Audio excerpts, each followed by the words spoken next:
Welcome back to Crushing Sounds. My name is Chris. I am joined by another of your amazing finalists for this year's Bristol Metal to the Masses competition. The day is fast approaching. Tickets are selling. They might well be gone by the time you see this. If there are any left, make sure you move now. I'm joined today by the mind-blowing Augmentia. Thank you so much for joining me today, guys. How are we doing? Yeah, good, Good, thank thank you. you, man. Thanks for having us. Great, It's really yeah. good.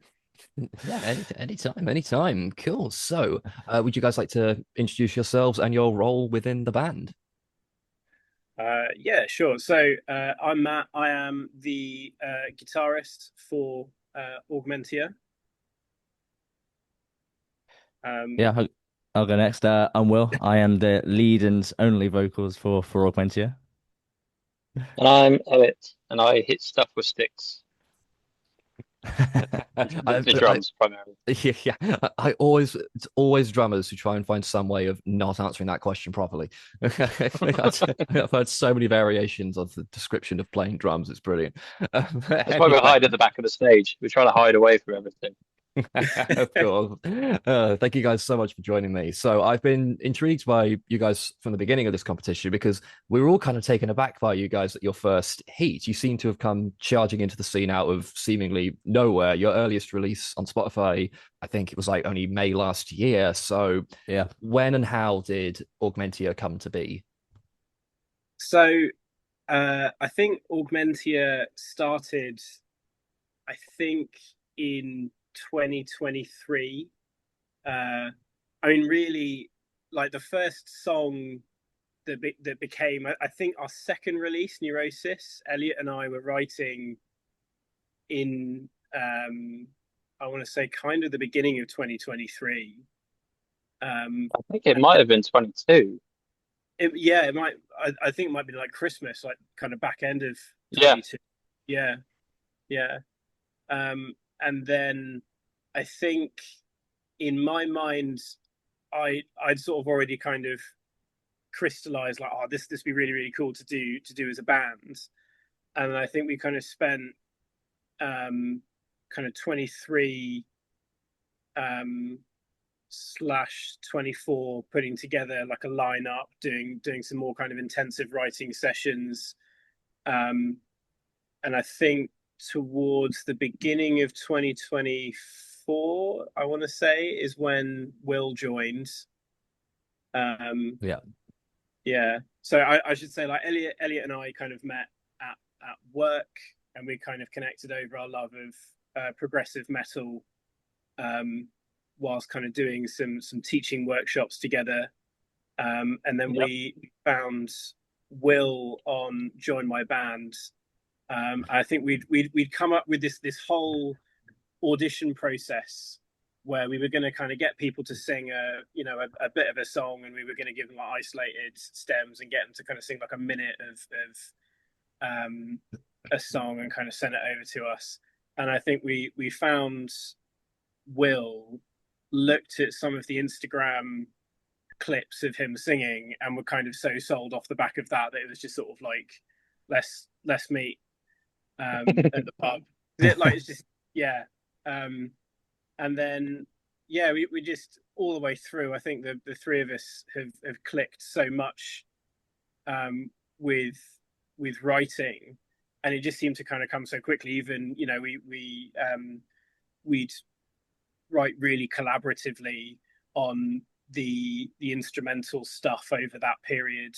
um, and I think, to a surprise for me at least, um, we wrote really collaboratively for the lyrics as well, which is, we kind of really over that time kind of gelled as a unit. And I think we did our first performance in,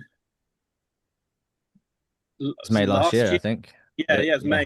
May last year in London. Um, yeah, and we've been kind of releasing stuff ever since. Mhm. I remember seeing the clip because I'm a kind of Dream Theater, Porcupine Tree kind of nut, but then also really into, particularly my teens, into Ask Alexandria, Bring Me the Horizon, that kind of A Day to Remember, with those kind of big kind of poppy choruses, less so Bring Me, but So I wanted someone with a real clean kind of voice for for those kind of poppy, kind of catchy, hooky choruses, but then someone that can also impersonate Beelzebub himself. And then we saw the clip of Will. I was like, oh, that's the bloke. That's him. All right, let's get him down the Yeah, pub. Let's see if we can convince him to put up with us for a while. yeah. I mean that was literally. Yeah, I think there was a clip you did of a Leprous song.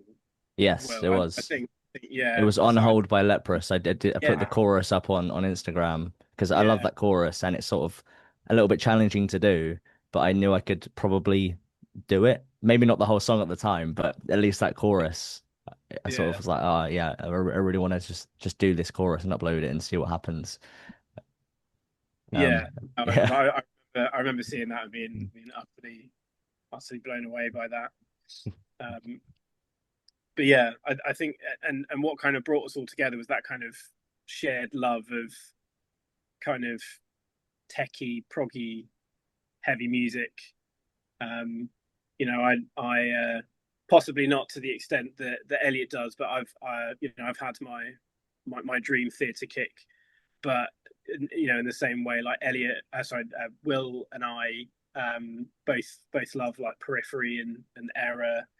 And I think it started off as a bit of a kind of a love letter to all those bands that we um, really like, and it's kind of starting, well, not starting, but then it just kind of starts to take on a bit of a life on it of its own. We kind of found our sound over 2025. Yeah, it all kind of aligned in a really weird way as well, and like almost the best way possible. Because kind of from my side, I'd always wanted to sing in a band since I was like 16. So, God, over 15 years. Um, and I just never, never sort of found the motivation to actually get up and do it. And then, I had a big kind of life event, that caused me to be like, screw it, like let's actually make an effort to make something happen of this. And join my band of all places, you kind of looking for a diamond in the rough there. And so I originally put an ad up saying like, oh, I know what's an easy band for me to join with the songs I can sing. Let me try joining like an emo band or something that's coming back. And I love that kind of music anyway. And Matt goes, would you be in I get a message from this guy, and he goes, I know you're looking for this type of music, but would you be interested in joining like a prog metal band, similar to sort of Tesseract or Leprous, that kind of stuff? And I was like, funny you say that. It's kind of the other type of music I like. And so it was a really weird set of circumstances where we kind of accidentally found each other, and it's worked out really perfectly because we're sort of really similar in a lot of ways, and just have like the same awful sense of humors as well. So Yeah, I think that's a good point. Like I think we're all quite like similar people with like similar neuroticisms as well, which I think yeah. kind of helps gel. Like Yeah. I think it kind of lends itself well to the style of music that it's really techy. It's definitely challenging to play, but like I think we all have this kind of sense of like, don't fuck it up, don't fuck it up, don't fuck it up before we, you know.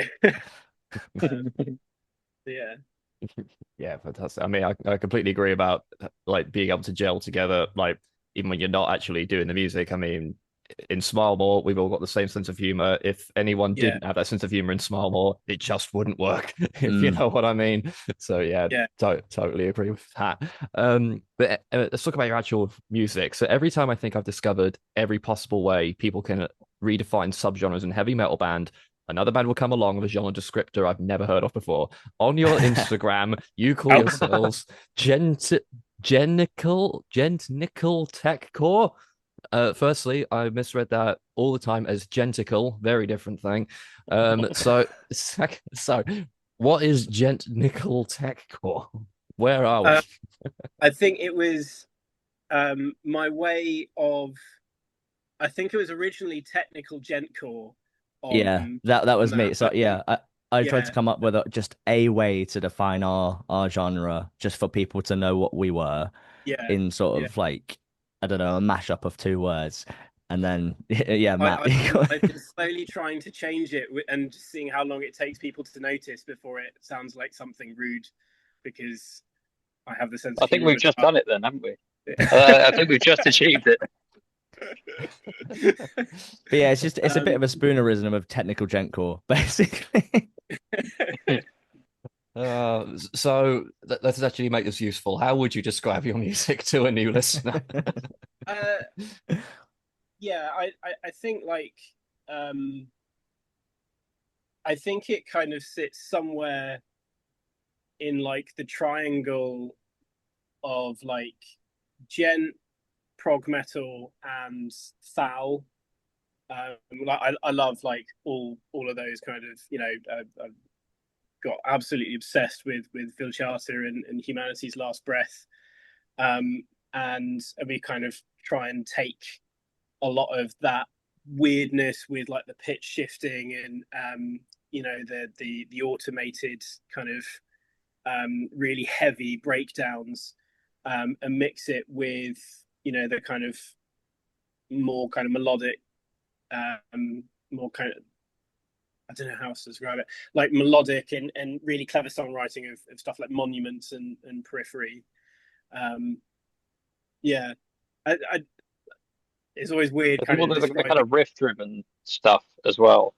Yeah, You know, your left hand has to be bouncing around the fretboard, regardless of what it is that you're playing, unless it's this yeah, giant kind of sludgy, open, you know, try and get people windmilling section.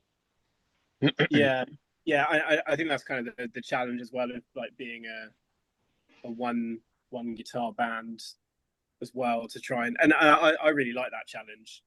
Um, just to kind of veer off slightly from the question, but it kind of forces you to write in a way that you're doing the melodic guitar parts and you know, the kind of more rhythm based ones at the same time. I really like the results that kind of come with that, and I think that kind of leans into the kind of John Brown monumency thing as well. Not that I would ever profess to do it anywhere near as well as he does. I mean, I think it's fair to say out of all the finalists, your music with maybe also a lyricist as well, you guys have got the biggest sound scope wise, I think, to the music. Because we got, you know, we got a metalcore band in there, we got my little alternative nonsense. In terms of like the actual scope of the music, you guys are like, you sound massive. When you formed this band, did you know in your head what this was going to sound like, or did it come together much more naturally? I know you mentioned some big bands like Periphery, that kind of thing, but did you really know what it was going to sound like? I don't No, think so. I think No. when me and Matt started writing, it was like Matt had a riff. I was like, all right, let's put some drums to that, and then what would follow that? And you know, we just start kind of snaking its way into this kind of project, and eventually we'd kind of finesse it a little bit, and it would become a song. But I think we have quite, while we've, you know, the kind of Venn diagram of music tastes, there is a significant crossover. But I think there's a lot of stuff that we individually listen to, as is the case with pretty much all bands, I'm sure. But like you know, I love bands like Tesseract and Periphery and Monuments, but they're not always music that I would, you know, chuck on in the car or sit down and listen to. It's often, you know, I've recently got into Yes for the first time, and I grew up listening to Dream Theater from the age of 10, pretty much. First time I saw Mike Portnoy playing the drum solo to As I Am in the studio, then I knew I was going to be a drummer. So a lot of that kind of far more expansive stuff. And then when you listen to a band like Dream Theater, actually you're listening to about 18 different genres per album anyway, and they'll float through 8 of them per 12-minute song. So you start to get this kind of odd blend of different ideas, so that when Matt comes to me with a certain riff or a certain idea or something like that, I think, I hope anyway, that I've got a number of kind of half decent ideas and ways in which to kind of attack that, whether it's you know, a syncopated stack rhythm where I'm hitting the kind of rhythmic sections, or if it's just this big open thing on the crash cymbal and I'm hitting all the rhythm stabs on the bass drum, or a tom groove, or a song that we have that we're not going to release for a little while yet, but we're currently in the process of writing. I've put in a 5/4 samba pattern just because, oh, that would sound kind of cool there.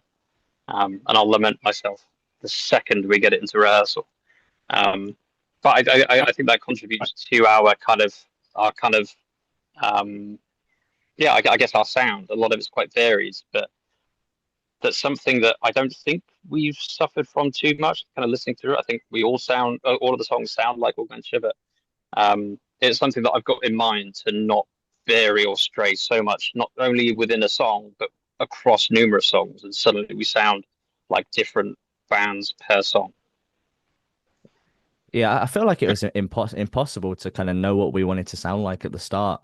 Because I guess the first few songs were, you know, either old demos that Matt had or stuff that the other guys had instrumentally written together anyway. So they were sort of a starting point. And then from there, all the songs we've written, we've all kind of owned our own parts. And while we love writing together and kind of, you know, mold the parts together, for example, the vocals, I come up with melodies based on what I think sounds right, and I only know what sounds right based on all of the music I've ever listened to. So it's going to be based on what I think is good, what my influence is, sort of, all that stuff. And I guess Matt's the same. He kind of writes the bones of all the songs instrumentally, and then we kind of help him tweak the structure. And so it's sort of it's driven by each of us, but all together at the same time, and it all just comes together as sort of a mesh of everyone's tastes, really, everyone's styles. And so I guess we've really learned to refine that over the last couple of years.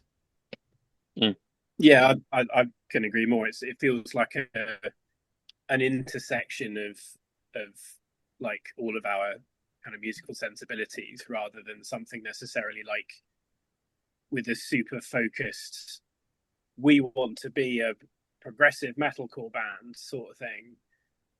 It feels like it's just kind of the natural product of what we tend to do creatively.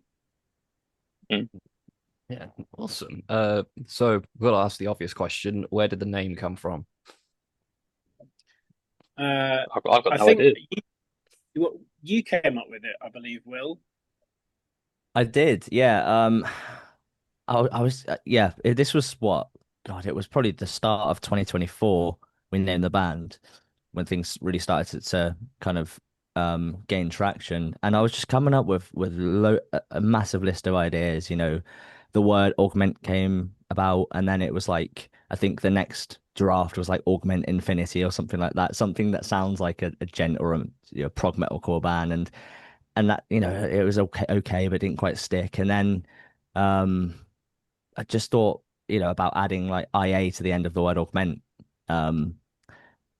Yeah, just to make Augmentia, and then everyone kind of was like, yeah, pretty good, yeah. And it's stuck I, since then. I think it also helps that it isn't a word, so that if It ever isn't a someone word, wants yeah. to look for us online, it makes it a lot easier given that we've used a word that doesn't exist. Yeah, I think that was important too. I know it's not sort of the emotional sub story that a lot of bands might have of coming up with their names. It was more practical in a lot of senses, where it's one word, it starts with A, and it's not an actual word. So if people search for it, it comes up with us. But it also just sounds cool as well. Yeah, but I think there is. I think there is a level of romance in that where it's not a word, whatever we do That's true. Yeah. is associated just with that word. So, yeah, it's not going to get confused with anything else or anything like that. Whatever we do is Augmentia. So there's a kind of ownership of it as well that comes with it that I think is quite cool. Mm. Yeah. Definitely. Yeah, nice. I mean, you're going to get inundated for your whole career now with the question, what does Augmentia mean? And you have to be like, it doesn't mean anything. I know we need a better story. No, Yeah. it's fine, quick and to the point, because you'll get asked that question a lot. So if you've got a quick, snappy answer of it doesn't mean anything, that's absolutely the right way to do it. But you're right, it does, even though it doesn't mean anything, it does scream like tech metal. I think it has that vibe to it, but also your artwork does that as well. I love the consistency in your artwork, in your releases, Drift, Neurosis, your EP. It's all very concise, very consistent across the board. So who does the artwork for you guys? I was looking on Instagram because the way that I was looking to I guess craft our artwork and find someone to kind of create it for us was looking at bands that had really cool artwork already. So bands like God, who am I thinking of? Invent Animate have really cool artwork, and Error and Silent Planet, all the bands in that sort of progressive metalcore space, they've got really cool visuals. So I was kind of looking for who does their artwork, and then came across this American chap called Austin. I think Monopath Design was his handle on Instagram. Who'd kind of done bits and bobs for those types of bands, but that he kind of had that style that we liked. So yeah, I reached out to him. And yeah, he designed our logo. We had a few drafts of that. But where kind of yeah, he really shone was the artwork. And Drift was actually originally a t-shirt design, and we kind of thought Yeah. that fits perfectly with the themes of Drift, because it's just sort of like a person walking through sort of an ominous white light, white lit gate, and that song is sort of very I guess existential. So yeah, that's how kind of the Drift artwork came about. And then Neurosis was a lot more intentional. We gave him, the the draft of the song and what it was about, and that art was really really cool. And then yeah, the EP was just again giving him basically here's the songs, here's what they're all about, and it was just a really cool abstract concept with our logo really nicely placed, and the name of the EP Static, and then it all kind of worked out really nicely. I think building on that point though, the cool thing about working with him was he was quite collaborative, and I think like you will especially have like a really good sense of visual aesthetics as well. And he was, he was really open to a lot of the kind of small refinements that we wanted to make, because we sit down on those Discord calls and just kind of sit there and refine stuff. And he was really good at sort of taking, kind of working with us as well as, to kind of make sure we kind of get it right, sort of thing. Yeah. Yeah, fantastic. I mean, Yeah. yeah. Sorry, mate. Oh, sorry. I was just going to add, it really does help when you know what you're looking for. So being really interested in the visuals for other bands, going to loads of gigs, being like really interested in how other bands works. Like I guess it's sort of a special interest of mine, so to speak. So like to know what exactly the kind of vibe that we want, it was really important. I mean, we could have just settled for the first thing that came across and be like, we don't know what's good. But I think, yeah, as I say, knowing exactly what you want it to look like is sort of like a really important part of that. Definitely. I mean, when you when you took that lengthy pause after I asked that question, I was thinking, oh God, they're going to say it's AI, aren't they? Thank God, no, proper artwork only, please. But I mean, we've mentioned your EP Static a few times. I'll just say it's absolutely insane. Fucking loved it. It really does. Thank you. It Thank scratches you. that. Thank you very Scratches much. that. No worries. It really just scratched that mental tech metal itch thing that, as I say, you guys in a lyricist this year. We don't see that a lot in the Bristol Metal to the Masses. So to have two bands like bringing that big, massive scope is really, really cool. So how long did that EP take to come to full fruition? A I long think, time. yeah, I well, certain parts of the process a long time, and then other parts of it maybe less. I think that those 4 songs were all written over late 2024. Oh no, over 2024, and then maybe one of them over 2025. And then I think over the course of like the back end of 2025 and then 2026, we refined the process of recording them and putting them out there, and kind of developing that, how we record guitars, and kind of sitting there and making sure that they're kind of good and they're consistent stuff, and then sending those off, and then finding some really really good mixing and mastering engineers that we've had the good fortune to work with as well.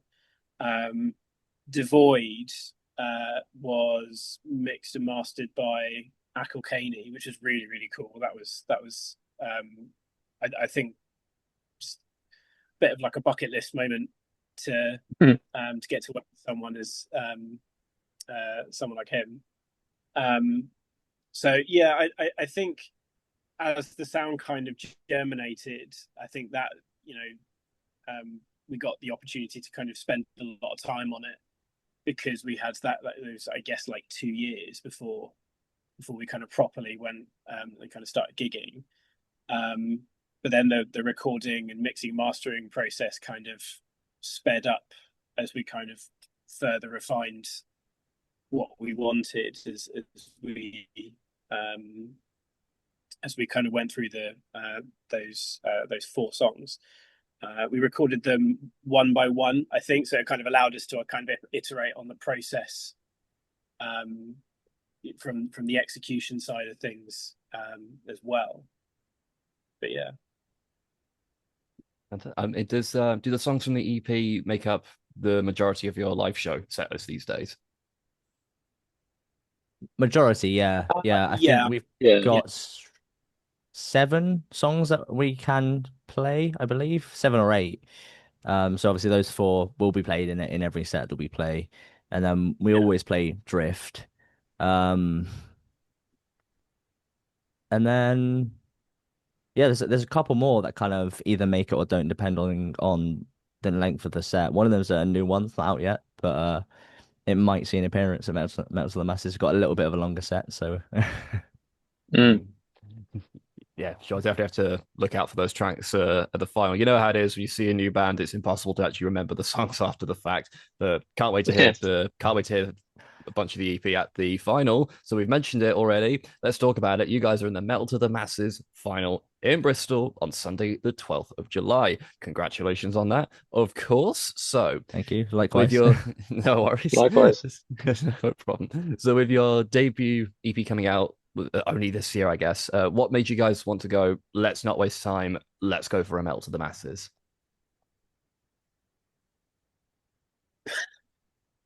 I don't know.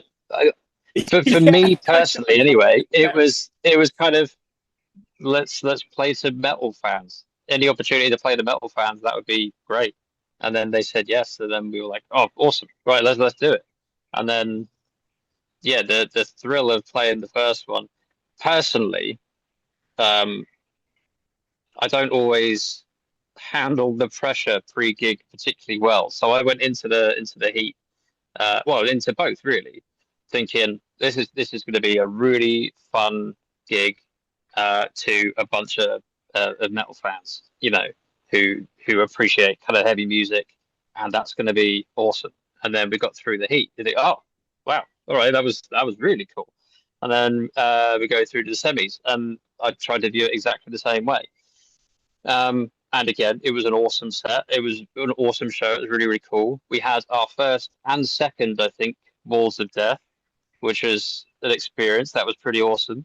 That was really That was so cool.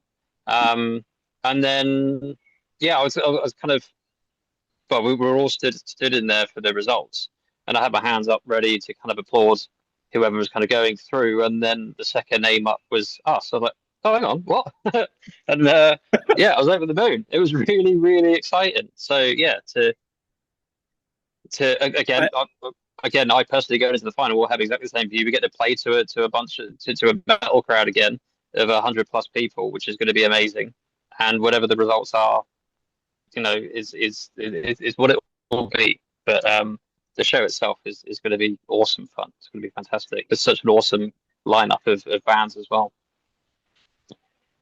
Yeah, like the standard is really, really high, I think, across all the bands within their respective genres. But I think you kind of hit the nail on the head there, Elliot. Like I think we just kind of went into it just wanting to kind of get out and play, and then we just kind of keep being surprised that we keep getting to the next round, sort of thing.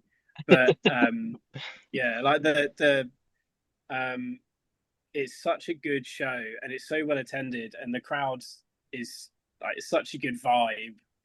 And it's been so cool. What we didn't expect was that people kind of are going along to just hear some bands they've never heard before, and then to just kind of hear people come up to us who we've never met before. It's not, we're not, because none of us are really from Bristol, so we're bringing kind of people over, I guess, but we're not bringing that many people over. But to hear people coming up and saying, I love, what you did, has been really, really awesome. So, yeah. Yeah. I mean, I've got to ask, how's the Hampshire band end up at the Bristol Metal to the Masses? So there's last year there was a Southampton one. There wasn't this year. There was a Bournemouth one that got announced late, but by that point we were so keen to sort of apply for one. We kind of had already applied for Bristol because it was the next best thing, really. I think it was that or Brighton. And yeah, so glad we got the Bristol, accepted into the Bristol one because as the other guys said, it's been amazing. The Bristol scene's awesome. Compared to kind of Hampshire, it's really quite difficult to get a gig in Hampshire, unfortunately. And if there's any Hampshire promoters that want to put us on, please feel free. But no, we're really humbled and grateful to be a part of this Metal to the Masses and play for the Bristol crowd. It's been some of our favorite shows we've ever played. Yeah, absolutely. I mean, were you worried at all that playing in a city much further away, you guys might put you on the back foot a little bit? Because of course there's a sizable audience vote in the first round. I don't know, did you worry that might hold you back a little bit? I think if we went into it with the competition firmly in our minds, then yeah, I think we would have been concerned about it. But yeah, it was a chance to play our techy metal music to people. That was genuinely this whole kind of purpose. So anything that came from it is, well, now that we're through the final, I'm slightly more anxious to try and do really well. But certainly from the first one, it was, let's just go play a metal gig. It's going to be awesome. We're going to meet a bunch of like-minded musicians because some of the gigs we played as well. You've got kind of a kind of rock band or an alt band, and then you've got us kind of second on the bill. Try to get people in a pub to kind of mosh and headbang and things like that, and twist in their minds and things like that. It's a very different kind of feel. So you might have 30% like in metal, 40% like in indie, 30% like in whoever else. Whereas even though we are a fairly niche subgenre within metal, it's still a lot closer than entirely different genres. So we knew that we were going to go down okay, that's for sure. But to have been received as well as we have has been quite humbling, really. Yeah. I think also just playing such technical music, it going down so well pretty much everywhere we've played and with all the other bands we've played with. And we all like the music we play, we all like the songs we write, and we're all really, really proud of them. So I think we kind of thought if we do get through, we hope that the judges will see that too and kind of, almost take the audience vote out of the equation if that's not going to be in our favor. So I guess that was our mindset as well. But yeah, ultimately enjoy it. And if it is to be, and we are good enough, then we'll we'll get through. Just don't fuck it up. Yeah, fantastic. I mean, you've certainly got a Bristol following now, which is great. For the record, I don't believe for a second that anyone in the Bristol scene would be petty enough to have an issue at all with the Hampshire band being in the Bristol Metal Masters, because you guys put on an absolutely blinding show. So absolutely fair enough. It's so cool. So I know we've touched on it a few times already, but how does it feel to be in the final this year, one step away from the greatest metal festival in the country? It still hasn't really sunk in for me. I think Elliot and I, when we were driving back from the semi, I hadn't even hadn't settled in then either. But it just is so strange. I remember saying about 2 o'clock in the morning, I think, in the car. Oh no, about 1 o'clock in the morning in the car on the motorway. I don't really know how to process this. Yeah, I wasn't expecting this at all. Yeah, it's. I think with with it being quite a different subgenre too, for it to have been received as well was a surprise on its own. Let Yeah, alone the fact yeah. that we're the ones playing it. So yeah, it's a bit of a double whammy, really. Yeah. I also can't help but feel a little bit of guilt as well, because there's some of, I mean, that semi was filled to the brim with Oh really my really god. strong bands. That for the record, that's one of the strongest semi-finals I've ever seen at Metal to the Masses. Oh, it was outrageous. Yeah.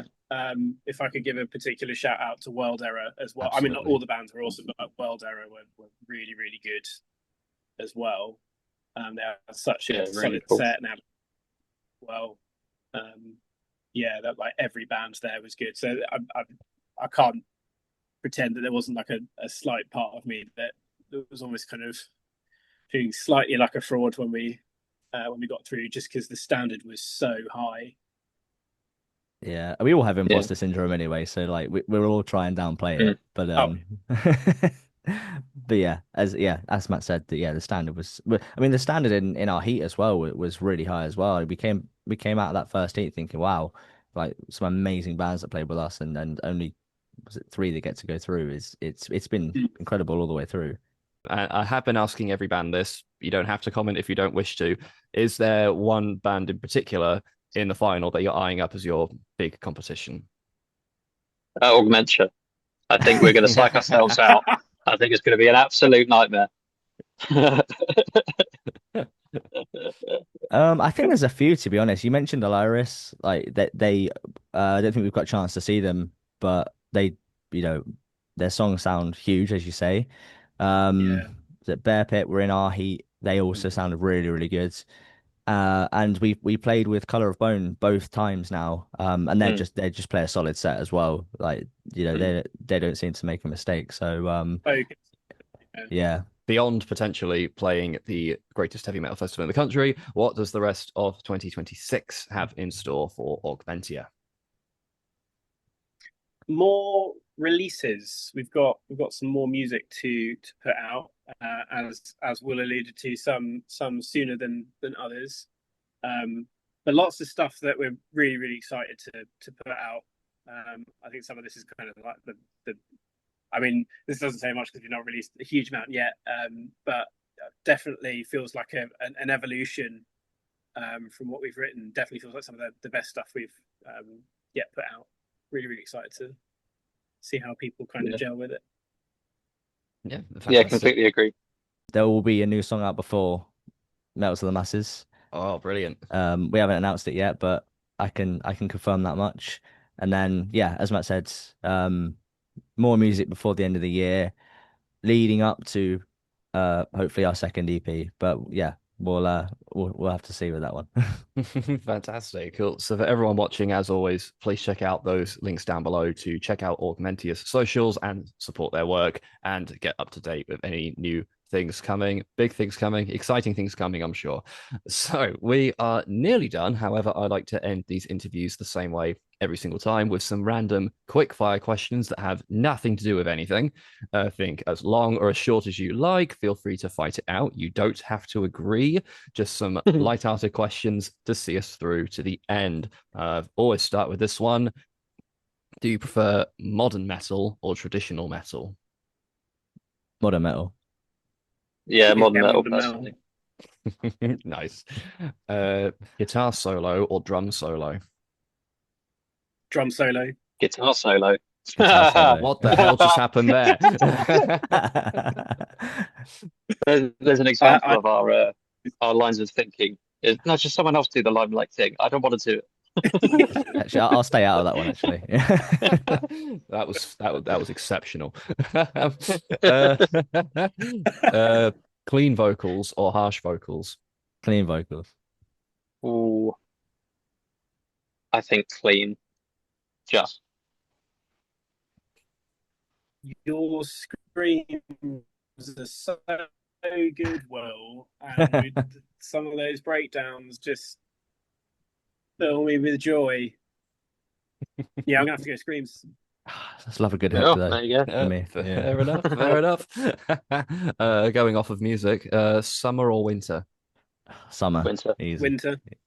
winter every day. Let not these last couple days sway your decision in any way. It's not a normal summer. No, it's definitely winter. And particularly, I am being swayed by these 2 days.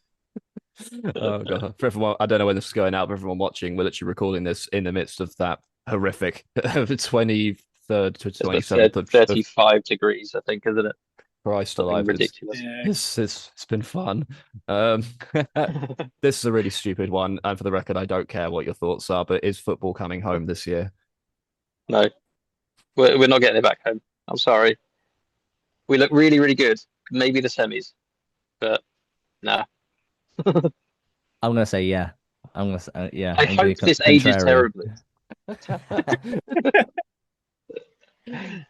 Yeah, I'm about to just repost this a little bit in a few weeks' time when whatever happens. For the record, also, I don't care. Morning or evening? Evening. Evening. Morning. Oh. Brilliant. Mosh pit or standing at the barrier? I mean, neither now because we're all in our 30s, but mosh pit because yeah, screw waiting all that time to get to the barrier. Is there a third option for standing at the back, kind of Yeah. slightly sinister, staring at the drummer while I'm watching exactly what they're doing all the time? Because that's kind of my go-to, and I don't mean to, but that's kind of, or less so now actually. Now that we're gigging more regularly, I'm kind of watching the whole band and trying to steal stuff and pick stuff up and like, oh, that's really cool that they're doing that. But I don't make a good audience member at all because I do look like a psycho. Yeah, it's always secret option number 3, standing at the sound desk. Really. Yeah, That'd be- that one. yeah. Favorite band / artist? Dream Theater. I think I speak for everyone with that as well. I think we all agree that Dream Theater is our favorite. As a band, no, for me Yeah. it's sixth. For me, right now, Periphery, but all time is a early 2000s emo band called Amberlin. Oh, Mhm. oh my God, I've not heard that name in years. I remember that band. Jesus Christ, that Yeah. takes me right back. Oh, I'm gonna have to listen to that later. Hell yeah. Long songs or short songs? Long songs. Oh, So yeah, I think for like what we're putting out, it used to be long songs, and then it's become short songs. And I don't know if this is worth bringing up the infamous 10-minute song that will most likely never reach the light of day now. It Where we won't. did write some more proggy stuff, but we tried to make something that was 10 minutes long. I think like we got to the point where we were rehearsing it, and I think probably several months in, I think just got to a point where we all turned around and said something along the lines of like, "Would this be? Is this fun to listen to? Maybe not." And then yeah, that song got canned. It was at like 170, 180 BPM or something, and it was 10 minutes long. I mean, that's a lot of notes. And I think within the first 5 minutes, we played a chorus 4 times, and I'd written 4 different drum parts for each of them, and I couldn't remember one of them.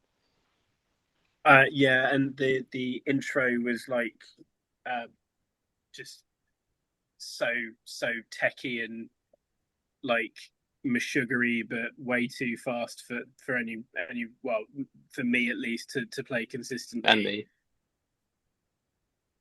Yeah, it was challenging to say the least, but I think it was sort of yeah. We learned the hard way that I think just like good songwriting and good kind of solid, um, being kind of thoughtful and purposeful in your creating is preferable to I want to make something into a long song for the sake of making it into a long song. That being said, I love listening to that kind of music, like those kind of like extended structural things. I think Tesseract is such a good exemplar of that. and Periphery, like Reptiles, like one of my favorite tunes. Yeah. Yeah, if anyone says you can play one song, play Reptile because it's 17 minutes long. So Actually, I'll play Octavarium because it's 23 by Dream Theater. Fantastic. What was the last gig you went to other than your own? Ooh. for me it was Periphery. The day after I came back from download, so I was knackered and sweaty as well, but it was great still. I think shamefully for me, other than we went to that.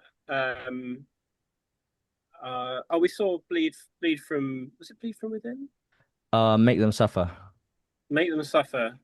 I'm so good with names. Make Them Suffer. We went and saw them. And I think we saw a couple of local bands, the Joiners. And I think shamefully for me, before that, it would have been Arctangent 2024, where we saw Meshuggah and Animals as Leaders. I think even more shamefully, the last gig I went to was the first Dream Theater gig with Portnoy back. That's at the O2. I don't know how long ago that was now, about a year and a half, I think. Sure, sure, fair About enough. yeah, really, really long time. But it was a pretty good one, to be fair. Well, yeah, I was going to say that's a great last gig to have been at for sure. Brilliant. This next one is stupid, but I'm putting it in all of them because Cruelty Circuit would give me the funniest fucking answer. Cream or jam first on scones? Hmm. To be fair, I'm gluten intolerant, so I can't have them. Okay. Does that does that count as an answer? I mean, I sure. would go cream, I think, to then spread the jam on the top. Yeah, I'm not a big cream man, but I think cream's like the butter, right? That's the logic I would use. So, and I mean, I wanna just get like a sound bite of I'm not a big cream man. Oh God. Just put that in your bio. Cream is like the butter. We've got to have that as like the opening to like a giant like breakdown in one of our Yeah. upcoming songs. Is I'm not a big cream and like giant drop, like Chasing Status style, but with just all guitars. Yeah, I love that question. So good. And final question: favorite Augmentia song?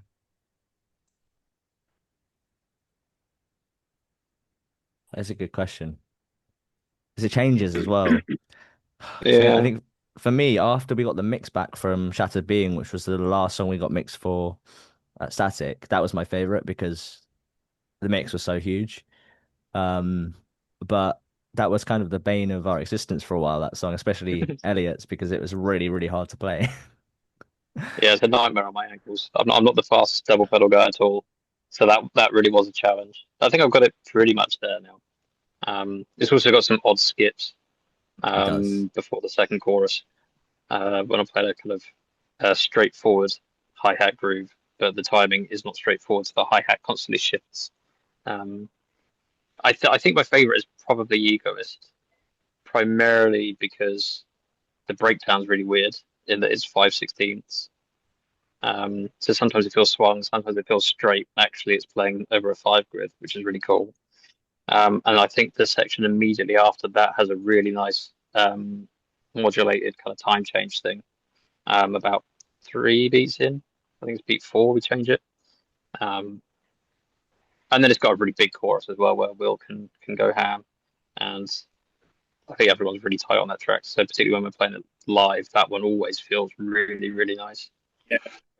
Yeah. I think I'd have to go with Egoist as well. I think that chorus is so cathartic and like fun to play on guitar. I don't know, that song feels like it was just kind of I couldn't explain how it came together, but it just sort of did, and it felt right, sort of thing. But Shattered Being was one, it was almost like the polar opposite, and that was one I wasn't really so sure on until we got the mix back from Pash, and it was just like, this feels right now. That went from like one of the ones I was least sure about to like it definitely like top three. Just after that mix. Yeah, I think it just changes when you're playing the songs as well, depending on, I guess, how they feel to play. Like, I think when we wrote it, Frostbite was one of my favorites because the chorus is such a huge chorus with such a nice melody. But there's like three high notes in that chorus that are like, and like the high distorted notes. If your voice isn't quite there that day, it's like the first thing to go. So it's like I really have to kind of nail it to play that song perfectly, and it's just like it's not my favorite song anymore now. Oh, fair enough. I think I was the same for the chorus in that song as well. That song was so difficult to play. Like it was one that you kind of had to work up to kind of do it justice. But in a similar vein, if you're not quite feeling it that day, like those down picky bits start to unravel. I got two pedals for that bit. I'm fine. Chorus is lovely. I've heard the fucking drummers. Oh, fantastic. Amazing. So that's all I've got. Thank you so much for joining me today, guys. It's been an absolute pleasure. Yeah, appreciate Likewise. it. Thank you so much, mate. Of course. I'll reiterate for everyone watching, the Bristol Metal to the Masses final is on July 12th. I don't know when this is going out exactly, but tickets are flying at the moment. So if there are some available when you watch this, move on that fast. You don't want to miss it. It's going to be an epic night. And of course, once again, check out those links down below to check out and support Augmentia. Thank you guys for joining me. Thank you all for watching. Go listen to some amazing heavy metal, and I'll see you in the next video.